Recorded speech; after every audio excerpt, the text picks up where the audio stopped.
Pizza Hut, man. Yeah, Pizza Hut. Rupesh Reddy. Yeah, Rupesh Reddy, I ordered.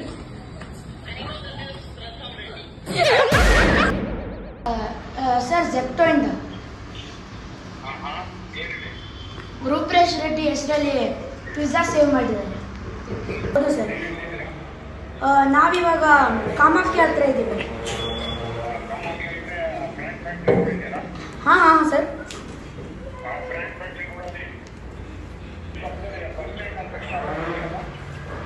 ಹಾಂ ಒಂದು ನಿಮಿಷ sir. ಹಾಂ sir 5000 ಅಂದರೆ ಬಿಲ್ಲು ದುಡ್ಡು ಕೊಡಬೇಕಲ್ಲ, ಅದು 5000 ರುಪೀಸ್. ಪಿಜ್ಜಾಗೆ ಏನು ಫ್ರೀಯಾಗಿ ಕೊಡ್ತೀವಾ ಅಪ್ಪ?